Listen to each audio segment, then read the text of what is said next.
Bonjour, dans cette vidéo on va voir comment dessiner le schéma de Lewis de la molécule de monoxyde d'azote NO. D'abord il faut donner le schéma de Lewis de la molécule de l'atome d'azote. Donc on le sait, c'est N un doublé seul et puis 3 électrons célibataires. Ceci est dû au fait que dans la couche de valence de l'atome d'azote, nous avons 5 électrons répartis sur les orbitales 2s et 2p. Alors sur les orbitales 2s, nous avons 2 électrons, donc nous avons ici 2s2, 2p3, ici 1s2, parce que z égale 7.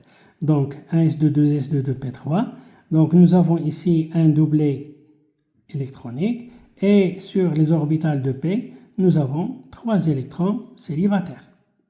Voilà, donc la couche de valence comprend 3 électrons célibataires et un doublet électronique, et donc le schéma de Lewis de l'atome d'azote, c'est comme ça. Et puis pour l'atome d'oxygène, il a un numéro atomique Z égale 8. Donc sa configuration électronique c'est 1s2, 2s2, 2p4, ce qui donne un doublet électronique sur la couche de valence et un doublet électronique puis 2 électrons célibataires. On va voir ceci en utilisant les règles de remplissage.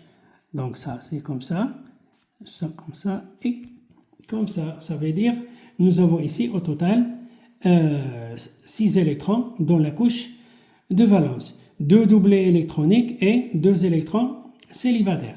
Donc pour donner le schéma de Lewis de l'atome d'oxygène, on met ici 2 doublets et 2 points, c'est-à-dire 2 électrons célibataires. Maintenant, pour donner le schéma de Lewis de la molécule NO, on calcule d'abord le nombre de paires de valence en appliquant la formule 1 demi, la somme des n valences égale à 1 demi facteur 2. Donc pour n, on a 5 électrons de valence et pour l'atome d'oxygène, nous avons 6. Alors 5 plus 6 divisé par 2, ça donne 5,5. Ce nombre n'est pas entier, cela signifie que nous avons ici 5 doublés, et 0,5 doublés, ça fait 1 électron célibataire.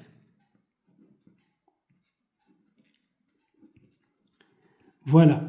Donc, dans la molécule, il faut voir 5 doublets électroniques et 1 électron célibataire. Donc, on va écrire ici N, comme ça, et à côté, on place l'atome d'oxygène. Alors, sur l'atome d'oxygène, il y a 2 doublets électroniques et il y a 2 électrons célibataires. Sur l'atome d'azote, il y a 3 électrons célibataires, donc 3 points, et un doublet électronique. Maintenant, les électrons célibataires vont former des liaisons covalentes, et donc on obtient ici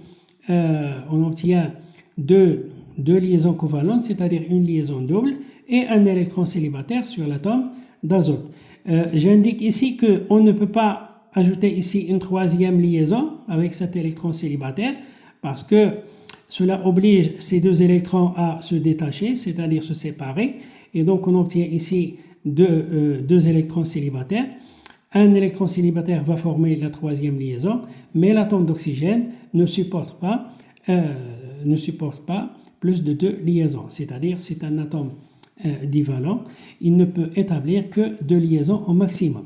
Donc soit une liaison, soit 2 liaisons et pas plus.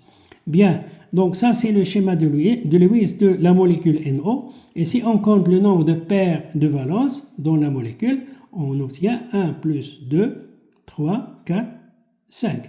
Donc ça fait 5 doublés et un électron célibataire. Voilà le schéma de Lewis de la molécule NO. J'indique ici que pour l'atome d'oxygène, on compte ici 8 électrons, ça veut dire que l'atome d'oxygène vérifie la règle de l'octet, alors que l'atome d'azote ne la vérifie pas. Pourquoi? Parce qu'il est entouré de 2, 4, 6, 7. Donc 7 électrons, il n'est pas entouré de 8 électrons. Et donc l'atome d'azote ne vérifie pas la règle de l'octet. Voilà le schéma de Lewis de la molécule de monoxyde d'azote.